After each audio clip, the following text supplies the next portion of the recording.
आज आम देखा ता ना हूँ कौन ना भू संबल मन रहा। तो भू संबल आज आम देखा। प्रथम कथा हूँ कौन भू संबल माने भू हूँ कौन भूमि भू रे हूँ भूमि भूमि रे संबल माने कौन जोटा आमर आसेट बुझीगला। तो जोटा आमको किसी कौन उपकारिता दौची आउ आमर जीवन काल चर्या भितर कम आसूची आमर संबल होगी रोचे है। तो आम जहाँ को व्यवहार भी करें। तो भू संबल वितरण किमिति अच्छी ना भूपृष्ठर स्थल भाग एवं जल भाग खाली स्थल भाग नुह स्थल भाग एवं जल भाग को लेकिन कौन गठित होची भू संबल। प्रथम कथा मन रखा भू संबल हूँ स्थल भाग आउ जल भाग। स्थल भाग केते 29% जल भाग किए 71% है। तो यही जो स्थल भाग और जल भाग मिसीगले भूपृष्ठ है से भूपृष्ठर संबल मान स्थल भाग और जल भाग को लेकिन गठित है। यही स्थल भाग जल भाग भितर आज आम पढ़ा आगे कौन स्थल भाग जोटा कि गोटे मुख्य प्राकृतिक संबल है। तो स्थल भाग भितर किए रहिले आमर 7टी महादेश रहिले कौन ना एशिया यूरोप उत्तर अमेरिका दक्षिण अमेरिका आफ्रिका ऑस्ट्रेलिया और अंटार्कटिका ये है कौन 7टी महादेश है। ये क्षेत्रफल दृष्टि एशिया हूँ सबुठारु कौन बृहत्तर महादेश आउ ऑस्ट्रेलिया हूँ सबुठारु क्षुद्रतम महादेश है। अंटार्कटिका रे कौन खाली बरफ जमीती जेहेतु सेठी हिमाच्छादित बा बरफ जमिकी रही सेठी कौनसी लोक रोना मन रहा। तेणुक प्रत्येक महादेश कौन अच्छी बहुत गुड़े देश अच्छी। भारत हूँ कौन दक्षिण एशियार गोटे देश एशियार दक्षिण पार्श्वर अवस्थित कौन भारत है। तो पुणी देश कौन हम महादेश देश हम देश पुणी हम कौन ना राज्य हम ताहने पुणी कौन भारत देश बहुत गुड़े राज्य विभक्त होती आउ से राज्य भितर ओडिशा गोटे कौन राज्य बुझीगला। अच्छा एबे आमे जानिबा भू संबल प्रकार भेद। भू संबल केते प्रकार तार प्रकार भेद केमिति होची ना समुद्र पतन ठारू ये देखो ये चित्र देखो ये चित्र इम्पोर्टेंट। समुद्र पतन ठारू भूमि कौन क्रमे क्रमे उच्च होइका जाइछि नुह कि। तो समुद्र पतन ठारू स्थल भाग आड़ को भूमिर उच्चता क्रमश वृद्धि पाई। यही उच्चता दृष्टि भूमि को 3 भाग विभक्त रहा। समुद्र छाड़ी दियो गोटे है समतल भूमि गोटे है माल भूमि गोटे है पर्वत भूमि है। पर्वत भूमि माने पर्वत कहीं पहाड़ पर्वत सब थी माल भूमि माने पथुरिया हो आउ समतल भूमि माने माटी थी दोसा माटी चाषबास हो पार बुझीगला। तो चित्रटा मन रखिले मन रही कौन ना उच्चता दृष्टि भूमि को 3 भाग विभक्त कराई पार्वत्य भूमि मालभूमि आउ समतल भूमि है। तो अधिका उच्चता विशिष्ट पहाड़ पर्वत को लेकिन हूँ पार्वत्य भूमि। उच्च नीच कौन पथुरिया अंचल को लेकिन हूँ तुम कौन मालभूमि। समुद्र पतन अल्प उच्चरे समान पूरा प्राय समतल देख अच्छी प्राय समतल भाव में जो भूमि रहा ताकू आम कौन कहले समतल भूमि जेहेतु समान भाव रही समतल हिसाब से रही समतल भूमि कहगला है। उदाहरण कौन पार्वत्य भूमि ना हिमालय आल्पस पर्वतमाला हिमालय पर्वतमाला रॉकी पर्वतमाला आउ आंडीज पर्वतमाला ये सब मिसिकी कौन होची ना तुमर पार्वत्य भूमि। मालभूमि कौन है तिब्बत है चाइना पाखर जो तिब्बत अच्छी गोबी स्कैंडिनेविया आउ कानाडिवियन सील्ड ब्राजिल पटागोनिया आफ्रिकार अधिकांश अंचल होती कौन मालभूमि अंचल। से भाया भारतर दक्षिण अंचल भी मालभूमि अच्छी बुझीगला। एबे आसीबा समतल भूमि कौन समतल भूमि कौटी ना समुद्र पतन पाखरे जो गुड़ा अच्छी माने त्रिकोण भूमि गांगेय समतल भूमि है। त्रिकोण भूमि गुड़ी को समतल भूमि रे अंतर्भुक्त करवा आम कौन गांगेय समतल भूमि हूँ गोटे समतल भूमि ताकू छाड़देले कौन साइबेरिया केंद्रीय उत्तर अमेरिकार केंद्रीय समतल भूमि आमाजन उपत्यका पाना पारुगुए अववाहिका आफ्रिकार नील नदी अववाहिका कंगो नदी अववाहिका एगुड़ा सब गोटे गोटे कौन समतल भूमिर उदाहरण। भारत में मुझे गांगेय समतल भूमि ये लिखाई गांगेय समतल भूमि। ओडिशा रे कोठी ना महानदी अववाहिकार अंचल है। आउ बंगोपसागर कौटी बंग जो सुंदरबन एरिया जो उपकूल अंचल कार बंगोपसागर मन रहा। तो 3टी भूमिर उदाहरण भी आम जापारे। एबे जानिबा भू व्यवहार कौन। भू व्यवहार कौन ना मनीष तार नीतिदिनिया जीवन रे भू संबल को विभिन्न उपाय व्यवहार करे। विभिन्न उपाय कौन ना सेठी घर स्थापन करे, इटा गड़े, कृषि कार्य करे, पशुपालन करे, आ रास्ता बनई गमनागमन करे, सेठी पुणी जंगल लगे वनीकरण करे, खनिज यदि पदार्थ मिलला खनिज उत्तोलन कराहब, खनिज उत्तोलन होगी कौन कर कारखाना कौन खनिज पदार्थ अलग हम, खनिज पदार्थ अलग हेल्ले पुणी वाणिज्य से गला। बुझीगला। तो भूमिर व्यवहार को जेकोसी मध्यम भूमिर व्यवहार करने को आम भू व्यवहार कहते। भूमिर व्यवहार भू संबल व्यवहार बा भूमिर व्यवहार होची कौन भू व्यवहार कहुए। मन रहा। अच्छा, कौन सी अंचल भूमि को पुणी कौन ना अंचल दुई प्रकार अवस्था उपर निर्भर करी भूमि को दुई भाग विभक्त कराई है। गोटे है तुम कौन प्राकृतिक अवस्था, गोटे हूँ मानवीय अवस्था। ताने कौन सी अंचल भूमि को क्यों कार्यपाई व्यवहार करा जाई परिवो ता का ऊपर निर्भर करे ना से जगह ऊपर निर्भर करे। तमे पथुरिया जगह पथुरिया अंचल जो भाया भूमि की व्यवहार करिवो समतल सेमिति करि परिवो कि करि परिवो नाही है। तेणुक पथुरिया अंचल अलग भाग व्यवहार कर, समतल अंचल अलग भाग व्यवहार कर। से कौन सी अंचल भूमि को व्यवहार करने से अंचल अवस्था उपर निर्भर करे। से अवस्था दीटा कौन, गोटे हूँ प्राकृतिक अवस्था प्रकृतिर दान, आउ गोटे मनीष माने कौन सेठी अच्छंती है। तो प्राकृतिक अवस्था आम क्या कहवा ना भू प्रकृति, पथुरिया जमी की माल जमी की समतल जमी, मूर्तिका केमिति बालिया माटी पटु माटी दोरसा माटी कि जलवायु केमिति ठंडा कि गरम कि बरफपन्न, खनिज पदार्थ अच्छी कि नहीं एवं जल सेठी मिलुची ना नहीं, ये सब अवस्था होची प्राकृतिक अवस्था। आम मानवीय अवस्था कौन ना सेठी जनसंख्या केते, सेठी शिक्षा दीक्षा लोक मानकर किमिति, सेठी वैषयिक विज्ञान बा टेक्नोलोजी किमिति काम करछि, सेठी प्रयोगात्मक कौशल किमिति काम करछि, कौन प्रयोग करा होछि, कौन एक्सपेरिमेंट करा होछि, ये सब जिनस होछि मानवीय अवस्था। यही दुईटी अवस्था को माने निर्भर करी कौन भूमिर भू व्यवहार करा जाए। मन रहा। अच्छा, जेहेतु यही सब अवस्था पृथक पृथक तेणुक भूमिर भिन्न भिन्न व्यवहार भिन्न भिन्न अंचल होता है। बुझीगला।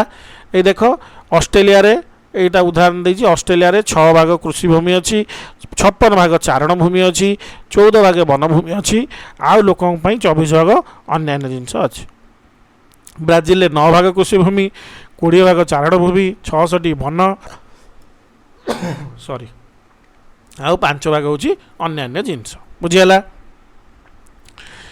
एबे आमे जानिबा कौन ना पृथ्वी रे ना सॉरी पृथ्वी रे विभिन्न देश में आम जानले भूमि किमिति अच्छी।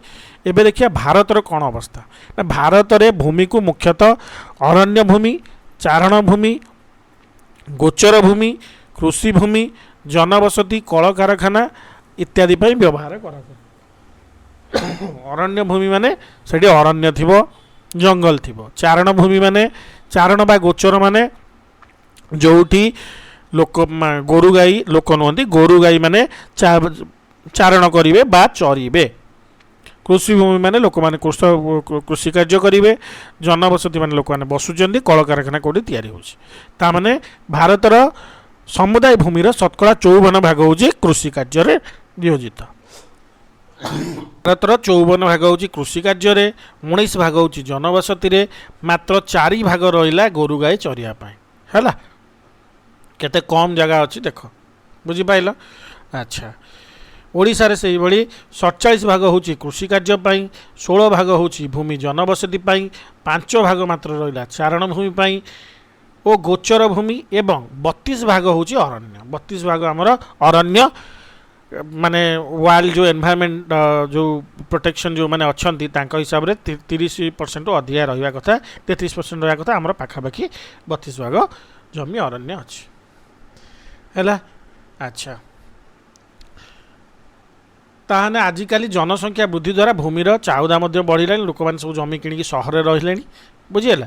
तो आजिकल जुगरे मनुष्यर सामाजिक और सांस्कृतिक परिवर्तन एभली भाव में बढ़ी चली जे भू व्यवहार जो ढांचाटा भी बदली गला।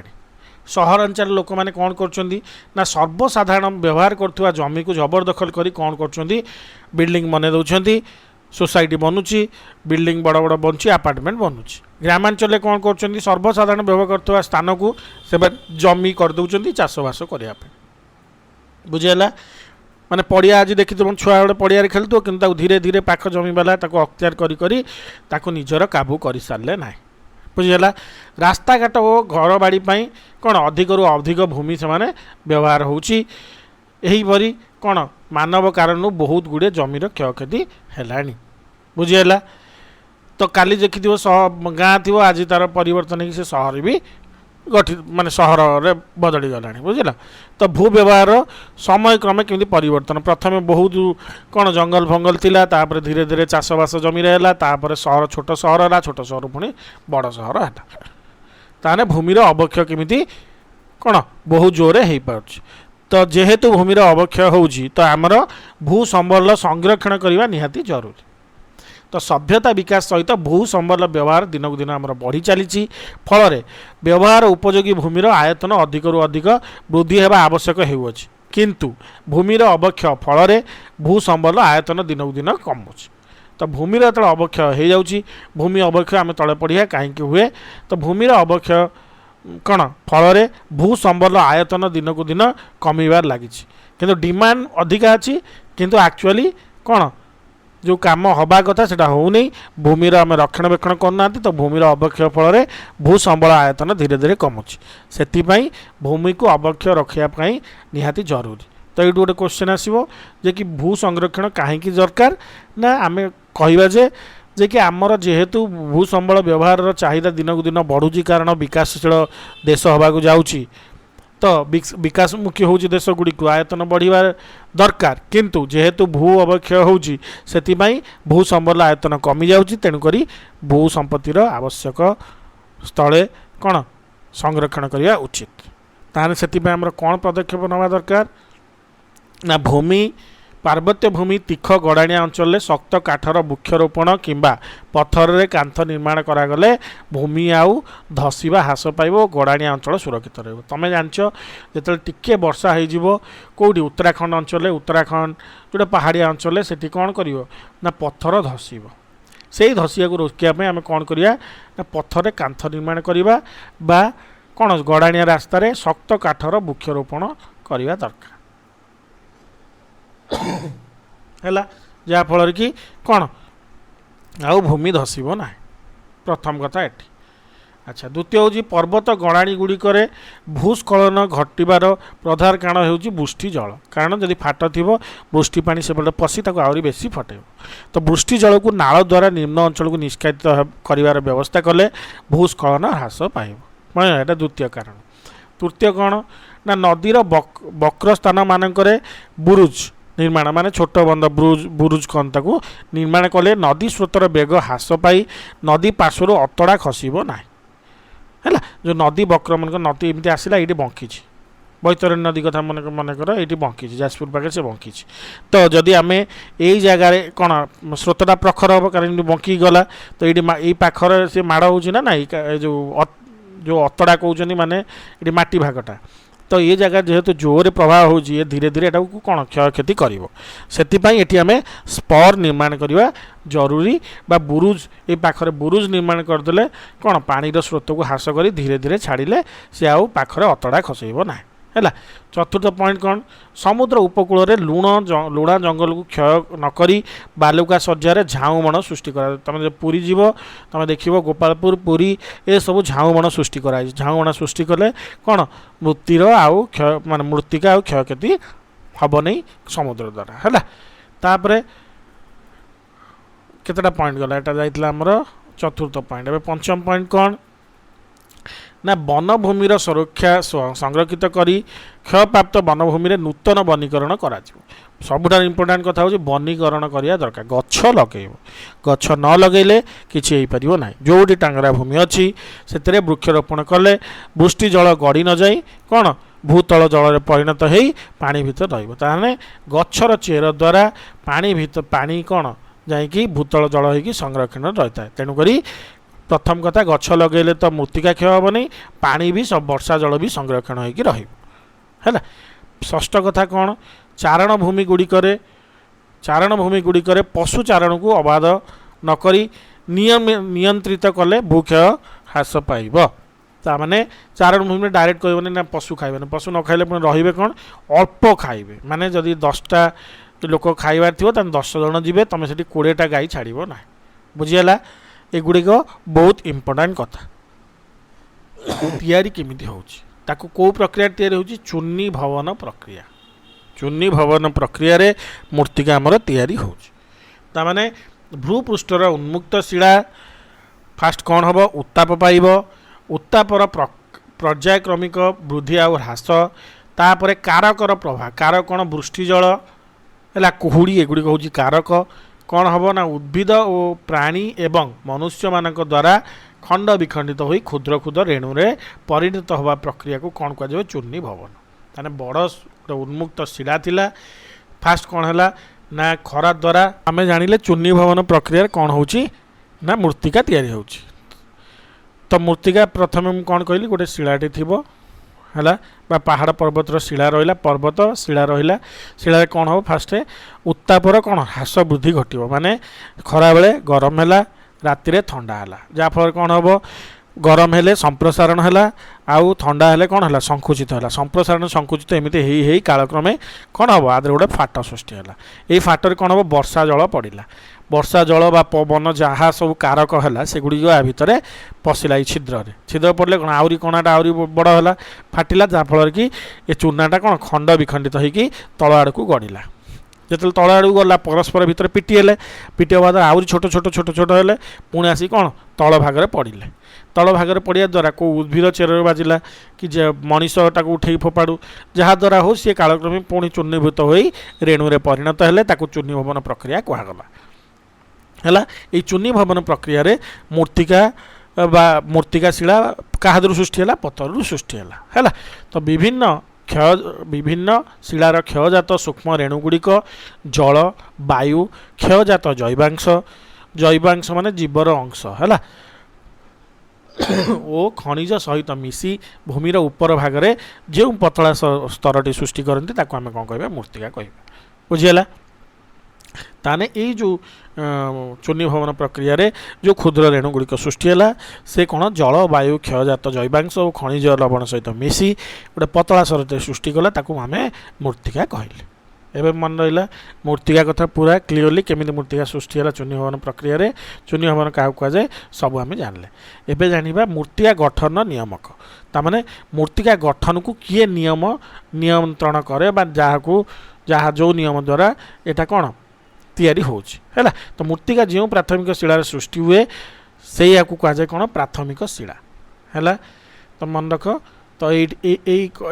एग्जाम्पलटा देख कौन मूर्तिका प्रथम है प्राथमिक शिला तामाने रंग विन्यास रासायनिक विभव आउ रासायनिक विभव माने क्वालिटी आउ खनिज अंतर्निहित वस्तु और भेदता को एगुड़ा कौन प्रभावित करे कौन मूर्तिकार रंग कौन हम तार विन्यास केमिति हम ता भीतर कौन रासायनिक पदार्थ रही कौन खनिज पदार्थ सी हूँ प्राथमिक शिला जो शिला चुन्नी भवन प्रक्रिया होती निर्भर करे तानी ये गोटे कौन रंग नियंत्रण कला ना ना तो ये गोटे नियामक है द्वितीय हूँ तुम जलवायु कौन ना उष्णता वृष्टिपात अवक्षय जैवांशर हार को प्रभावित कर किए जलवायु खरा हो कि गरम हो ना कि संप्रसारण संकोचन ना फाटिव केमी तो ये है गोटे कौन नियामक तृतीयटा है भू प्रकृति ताने भूमिर उच्चता उपर भी निर्भर करे जदि पहाड़ ऊपर खसला बेसी चुना हे पाखर खसले कम चुना हे तो से भू प्रकृति उपर निर्भर करे तो भूमिर उच्चता एवं गड़ाणी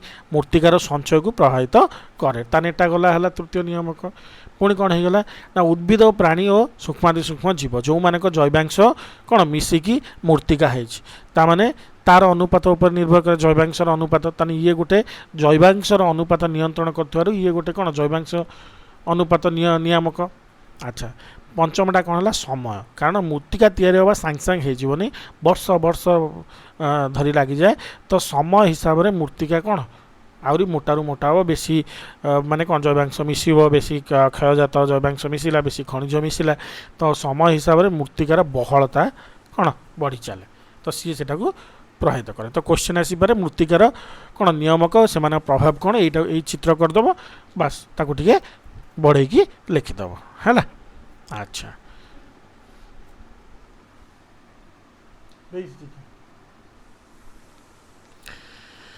ମୂର୍ତ୍ତିକା ସ୍ତର ପାର୍ଶ୍ୱଚ୍ଛେଦକୁ ଲକ୍ଷ୍ୟ କଲେ ଜଣାଯାଏ ଯେଉଁ ପାର୍ଶ୍ୱଚ୍ଛେଦର ନିମ୍ନ ଭାଗ ପ୍ରାଥମିକ ଶିଳା ତା ଉପର ସ୍ତରରେ କ'ଣ ଶିଳା ଦ୍ରବ୍ୟ। ଦେଖ ଏଇଠି ତୁମର ଏଇଠି ଦେଖ, ତୁମେ ଯଦି ଗୋଟେ କୂଅଟେ ଖୋଳୁଛ ସେଇଠୁ ତୁମେ ଜାଣିପାରିବ କ'ଣ ହେବ। ପ୍ରଥମେ ଅଛି ପ୍ରାଥମିକ ଶିଳା, ତାପରେ ହେଉଛି ଚୂର୍ଣ୍ଣୀଭୂତ ଶିଳା ଦ୍ରବ୍ୟ, ତା ଉପରେ ଅଛି ଉପରିସ୍ଥ ସ୍ତର ଟିକେ ବାଲି ଫାଲି ମିଶିକି ଥିବ ହେଲା, ତା ଉପରଟା ହେଉଛି ମୂର୍ତ୍ତିକାର ସ୍ତର। ବୁଝିଗଲା? ତ ଏଇଟା ତୁମକୁ ଯେତେବେଳେ କିଏ କହିବ ଯେ ମୂର୍ତ୍ତିକାର ପାର୍ଶ୍ୱଚ୍ଛେଦଟା ତୁମେ ଏମିତି ଚିତ୍ରଟେ କରିବ, ଏଇଟା ଗୋଟେ ତୁମର କ୍ୱେଶ୍ଚନ୍ ପଡ଼ିପାରେ 2 ମାର୍କ କି 4 ମାର୍କ ଯାହା ହେଲେ ପଡ଼ିବ। ବୁଝିଗଲା? ତ ପ୍ରଥମ ଆସିବ ପୁରା ତଳୁ ଯେଉଁଟା ହେଉଛି ପ୍ରାଥମିକ ଶିଳା, ତା ଉପରେ ଚୂର୍ଣ୍ଣୀଭୂତ ଶିଳା ଦ୍ରବ୍ୟ, ତା ଉପରେ ଉପରିସ୍ଥ ସ୍ତର, ତା ଉପରେ କ'ଣ ତୁମର ମୂର୍ତ୍ତିକାର ସ୍ତର ହେଲା। ଆଚ୍ଛା, ମୂର୍ତ୍ତିକାର ଶ୍ରେଣୀ ବିଭାଗ ଆମେ କରିବା। କେମିତି କରିବା ନା ଗଠନ ଦୃଷ୍ଟିରୁ ମୂର୍ତ୍ତିକା 2 ଭାଗରେ ବିଭକ୍ତ। ପ୍ରଥମଟା ହେଉଛି ପାରିବାହିକ, ଦ୍ୱିତୀୟଟା ହେଉଛି ଅବଶିଷ୍ଟ। ତାହେଲେ ପାରିବାହିକ କ'ଣ ପରିବହନ ହେଇକି ଆଇଛି, ସେଥିପାଇଁ ତାକୁ ଟ୍ରାନ୍ସପୋର୍ଟେଡ଼ ସଏଲ୍ ବୋଲି କହୁଛନ୍ତି, ପରିବହନ ହେଇକି ଆଇଛି। ଆମେ ଦେଖିଲେ ଶିଳା କ୍ଷୟ ହେଇକି ପର୍ବତ ଉପରୁ ତଳ ଆଡ଼କୁ ଖସି ଆସିକି କ'ଣ ତଳେ ସଞ୍ଚୟ ହେଲା, ତ ସେ ଯେହେତୁ ପରିବହନ ହେଇକି ଆସିଲା ତାକୁ ପରିବାହିତ ଶିଳା କୁହାଯାଏ। ଉଦାହରଣ କ'ଣ ପଟୁମାଟି। ବୁଝିହେଲା? ଆଉ ଗୋଟେ ହେଉଛି ଅବଶିଷ୍ଟ ମୂର୍ତ୍ତିକା। ଅବଶିଷ୍ଟ ମାନେ ଯାହା ରହିଗଲା, ସେଥିପାଇଁ ତାକୁ କୁହାଯାଏ ରେସିଡୁଆଲ୍ ସଏଲ୍। ତାମାନେ ତୁମର ଗୋଟେ ଶିଳା ଥିଲା, ସେ କ୍ଷୟ ହେଇ ହେଇ ହେଇ ହେଇ ସେଇ ଜାଗାରେ ହିଁ ଡିପୋଜିଟ୍ ହେଲା, ଆଉ ଇଆଡ଼େ ସିଆଡ଼େ କୁଆଡ଼େ ପରିବାହିତ ହୋଇକି ଗଲା ନାହିଁ, ତାକୁ ଆମେ କ'ଣ କହିବା ଅବଶିଷ୍ଟ ମୂର୍ତ୍ତିକା। ତାମାନେ ସେଇ ଜାଗାରେ ରହିଲା, ଅବଶିଷ୍ଟ ଅଂଶ ହେଇକି ରହିଲା। ବୁଝିହେଲା? ତ ଶିଳା କ୍ଷୟ ହେଇ ସେହି ସ୍ଥାନରେ ଜମା ହୋଇ ରହିବା ମୂର୍ତ୍ତିକାକୁ ଅବଶିଷ୍ଟ ମୂର୍ତ୍ତିକା କହିବା। ତା ଉଦାହରଣ ହେଉଛି କ'ଣ କଳାମାଟି ହେଲା, କଳାମାଟି କୃଷ୍ଣ ମୂର୍ତ୍ତିକା ହେଉଛି ତା'ର ଉଦାହରଣ। ଏବେ କ୍ୱେଶ୍ଚନ୍ ଆସିବ ଅବଶିଷ୍ଟ ମୂର୍ତ୍ତିକା ଠାରୁ ପରିବାହିତ ମୂର୍ତ୍ତିକା ଅଧିକ ଉର୍ବର କାହିଁକି? ଏ ଯଦି ଗୋଟେ କ୍ୱେଶ୍ଚନ୍ଟେ ଆସିଲେ ତା'ର ଉତ୍ତର କ'ଣ ହେବ? ଅବଶିଷ୍ଟ ମୂର୍ତ୍ତିକା କ'ଣ ହେଲା, ସେଇ ଜାଗାରେ ଜମା ହେଲା, ତା ଦେହରେ ବେଶୀ ଜୈବାଂଶ ମିଶିଲା ନାହିଁ, ଜୈବାଂଶ ବା ମିନେରାଲ୍ ଭାଗ ହେଲା, ତ ଖଣିଜ ମିଶିଲା ନାହିଁ। କିନ୍ତୁ ଯେହେତୁ ପରିବାହିତ ମୂର୍ତ୍ତିକା ଉପରୁ ତଳ ଆଡ଼କୁ ଗଡ଼ି ଆସିଲା, ଗୋଟେ ସ୍ଥାନରୁ ଅନ୍ୟ ସ୍ଥାନକୁ ପରିବାହୀନ ହେଲା, ତା'ର ଜୈବାଂଶ ଆଉ ଖଣିଜ ଗୁଣ ଅଧିକା ବଢ଼ିଲା। ଜୈବାଂଶ ଖଣିଜ ଗୁଣ ବଢ଼ିଲେ ତା'ର ଉର୍ବରତା ବଢ଼ିଲା। ମନେ ରହିଲା? ଏ କ୍ୱେଶ୍ଚନ୍ ଆନ୍ସର୍ ପାଇଗଲ।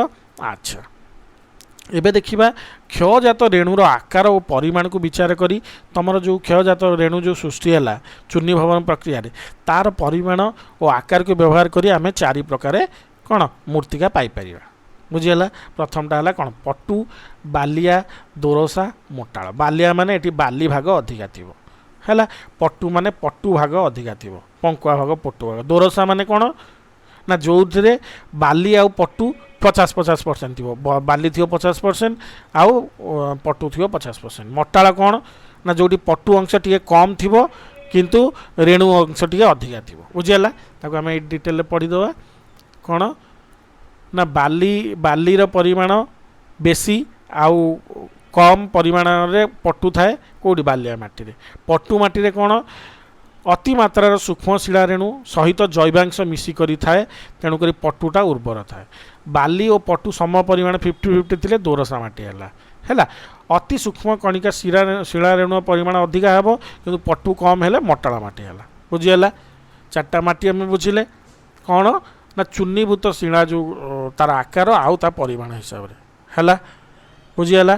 ଆଉ ଗଠନ ଶୈଳୀ ହିସାବରେ ଯେମିତି ଗଠନ ହେଇଛି ସେ 2 ପ୍ରକାର, ପରିବାହିତ ଆଉ ଅବଶିଷ୍ଟ ମୂର୍ତ୍ତିକା। ବୁଝିହେଲା? ଆଚ୍ଛା, ମୂର୍ତ୍ତିକାର ଯେହେତୁ ଖଣିଜ ଲବଣ ମିଶୁଛି, ତ ଖଣିଜ ଲବଣ ହିସାବରେ ତା ରଙ୍ଗ ବି ବଦଳିବ। କ'ଣ କୃଷ୍ଣ ମୂର୍ତ୍ତିକା, ଲୋହିତ ମୂର୍ତ୍ତିକା ଯାହାର ଆଇରନ୍ ଭାଗ ଅଧିକା ଥିବ ମାନେ ଲୌହ ଭାଗ ଅଧିକା ଥିବ, ପିତ୍ତ ମୂର୍ତ୍ତିକା ଇତ୍ୟାଦି ଇତ୍ୟାଦି ହେଲା। ଏବେ ଆସିବା ମୂର୍ତ୍ତିକାର ବିତରଣ। ମୂର୍ତ୍ତିକା କେମିତି ବିତରଣ ହେଇଛି, କେଉଁ ଅଞ୍ଚଳରେ ମୂର୍ତ୍ତିକା କେମିତି ବିତରଣ ହେଇଛି, ଆମେ ପଟୁମାଟି କେଉଁ ଅଞ୍ଚଳରେ ଦେଖିପାରିବା। ପଟୁମାଟି ସାଧାରଣତଃ ତୁମର କ'ଣ ତ୍ରିକୋଣ ଭୂମି ଅଞ୍ଚଳରେ ତୁମେ ଦେଖିବ, ତା'ମାନେ ନଈ କୂଳରେ ପଟୁମାଟି ଜମିକି ଥାଏ। ତ ଗାଙ୍ଗେୟ ଉପତ୍ୟକା ଏସବୁ ଜାଗାରେ ଆମର ପଟୁମାଟି ଥିବାରୁ ସେଠି କ'ଣ ଚାଷବାସ ଭଲ ହୁଏ। ବୁଝିହେଲା? ଆଚ୍ଛା, ଦ୍ୱିତୀୟ ହେଉଛି କ'ଣ କୃଷ୍ଣ ଓ ଲୋହିତ ମୂର୍ତ୍ତିକା, ମାନେ କୃଷ୍ଣ ଲୋହିତ ମୂର୍ତ୍ତିକା ବା କୃଷ୍ଣ ମୂର୍ତ୍ତିକା କଳା ମାଟି ହେଲା। ତ କେଉଁଠି ନା ମହାରାଷ୍ଟ୍ର, ଗୁଜୁରାଟ, ଆନ୍ଧ୍ରପ୍ରଦେଶ, ତାମିଲନାଡ଼ୁ ଅଞ୍ଚଳରେ ଦେଖାଯାଏ। ଏବେ ଜାଣିବା ଲୋହିତ ଓ ପିତ୍ତ ମୂର୍ତ୍ତିକା। ଲୋହିତ ଆଉ ପିତ୍ତ ମୂର୍ତ୍ତିକା କେଉଁଠି? ଛତିଶଗଡ଼, ଝାଡ଼ଖଣ୍ଡ, ଓଡ଼ିଶା ଆଉ ମହାରାଷ୍ଟ୍ର, କର୍ଣ୍ଣାଟକ, ଆନ୍ଧ୍ରପ୍ରଦେଶ। ଏଇଟା ମନେ ରଖିବା, ଆଦେହରେ କିଛି ବୁଝିବାର ନାହିଁ ହେଲା। ଆଉ ମୂର୍ତ୍ତିକା କ'ଣ ହେଇଥିବ ନା ମୂର୍ତ୍ତିକାର ଅଲଗା କ'ଣ जो अंचल देखा से हिसाब से कहवा कौन कहवा ना बिल माटी ताने बिल देखा जाए लुणा माटी लुणिया अंचल देखा जाए है बा मरु माटी मरु अंचल देखा अरण्य माटी अरण्य अंचल देखा है लैटेराइट मूर्तिका कौन हम दाक्षिणात्य मालभूमि देखा मालभूमि हूँ लैटेराइट साधारणतः है ओडिशा रे देखा जाए आउ पीट बा जैव मूर्तिका कौट देखा जाए जैव मूर्तिका केरला ओडिशा पश्चिमबंग एवं उपकूलवर्ती अंचल तुम देखा पीट बा जैव मूर्तिका बुझीगला तो मूर्तिका कौन जो अंचल देखा से हिसाब से ना होगला है आदर किसी बुझा नहीं खाली मन रखिए कौ अंचल देखा जाए मूर्तिका संरक्षण कौन ना जेहेतु मूर्तिका आम बहुत व्यवहार कर मूर्तिका आम बहुत कम तार संरक्षण करने निहाती दरकार ओडिशार त्रिकोण भूमि गुड़िक समुद्र उपकूल लुणा माटी देखा जाए है नदी उपत्यकार कौन देखा पटुमाटी पर्वत पाद देश कौन हो लैटेराइट माने मालभूमि अंचल पहाड़िया अंचल कौन हम लाल माटी है तो ये सब जिनस तुम मन रखा दरकार अनुगुल आठ मल्लिक और बौद्ध अंचल कला माटी देखा जाए है तो ओडिशा रे मूर्तिका वितरण तुम मन रख मूर्तिकार व्यवहार कौन आम विभिन्न प्रकार व्यवहार आम करुँच इटा पत्थर इटा तैयारी कर घर करने माटी हांडी एगुड़ा कर कौन रोषे फोषे खेलना कर कौन छुआ खेलिए बा सजेकी रखापी ये सब बहुत गुड़े उपाय आम कौन मूर्तिका को व्यवहार कर सहित फसल मूर्तिकार कर घर तैयारी कर रास्ताघाट कर मूर्तिकार व्यवहार से कॉमन सेंस तुम लिखिपार एवं आसिया मूर्तिका संरक्षण उपर ध्यान दबा तो बन्या वृष्टि जल प्रवाह और भूस्खलन आदि प्राकृतिक कारण जो आमर कौन हुए जंगल क्षय हुए अत्यधिक चारण भूमि द्वारा जंगल व मूर्तिका क्षय हो रासायनिक सार कीटनाशक द्रव्य व्यवहार खनिज उत्तोलन द्वारा ये सबू गुड़िक कारण है तुम कौन मूर्तिका क्षय है तो मूर्तिका क्षय हो गले कौन मूर्तिका हूँ गोटे नवीकरण योग्य संबल है कारण मूर्तिकार उर्वरता ह्रास पाइले खत सार प्रयोग द्वारा यार पुनर कौन उत्पादनक्षम किंतु नूतन मूर्तिका सृष्टि करवा हूँ कौन बहुत समय नहीं मिलियन इयर्स से नहीं जीव कौन केते कोटी कोटी वर्ष से नहीं जीव माटी तैयारी होगापाई से माटी जी अच्छी तार संरक्षण करवा निहाती जरूरी है बुझल अच्छा बेसी कौ जगार हुए मूर्तिका संरक्षण जोटी शुष्क मूर्तिका थी फंपा माटी थी आउ ओदा माटी जगार टी कम हम शुष्क माटी अधिका हम तो शुष्क मूर्तिका आर्द्र मूर्तिका अपेक्षा अधिक क्षयशील तेणुक से जो जगार सुखिला जगार कौन लगेब जोठी नड़िया कुटा सुखिला पत्र आदि द्वारा घोड़े रखिले मूर्तिकार उर्वरता अधिक दिन रुहे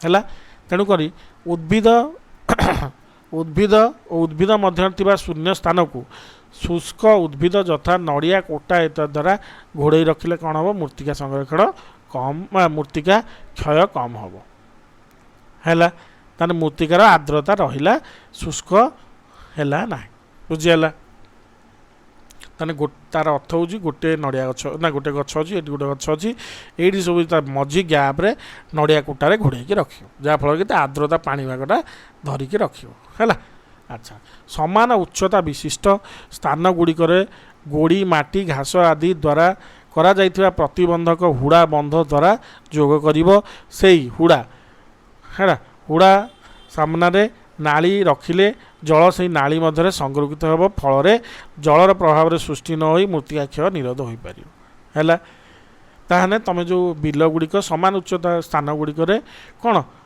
बंधटे तैयारी कर हुड़ा ताकू कहते हुड़ा बा बंध ये गोटे जमी ता मझे कौन ये गोटे हुड़ाटे तैयारी कर जहाँफल कि कौन हम पानी जो से गोटे नली संजोगित कौन ता सामने हुड़ा सामने गोटे नलीटे रखिले पानी गड़ी नली संरक्षण है आउ कौन मूर्तिका क्षय टी हम ना अच्छा जल प्रवाह प्रतिकूल पत्थर तुम देख नदी बंधर सब स्पर हो कौन कह स्पर माने नदी बंध जो कड़े पत्थर कौन पूरा एमती माने सेटिंग कराई जहाँफल कौन हम पानी धक्का बाजिले भी माटी क्षय हम ना बुझीगला आउ कौन कर बुरुज भी करा भी हो पार तृतीय कथा कौन उच्च पर्वत और मालभूमि तीख गड़ाणिया अंचल को कौन पाहाच आकार काटी काटी जदि तुम चाष जो करुच चाष भाया कले मूर्तिका क्षय कम हम चतुर्थ हूँ गोटे क्षेत्र में विभिन्न प्रकार फसल एक पर एक कले माने आज कल धान तापर कल बिरी तापर कल बादाम ये सब विभिन्न प्रकार फसल कले चाष कले मूर्तिकार कौन वृष्टि जनित जो क्षय से हेन जोटा बेसी पानी चाष हवा कथा से बेसी पानी कल जोटा कम पानी चाष हवा कथा कम पानी कल है एबे आसीब उपकूल और शुष्क अंचल वायुर प्रतिकूल दिगरे धाड़ी धाड़ी करी जदि वृक्षरोपण करिवो पवन वेग ह्रास पाइब आउ बेसी क्षयक्षति करिवो नाही।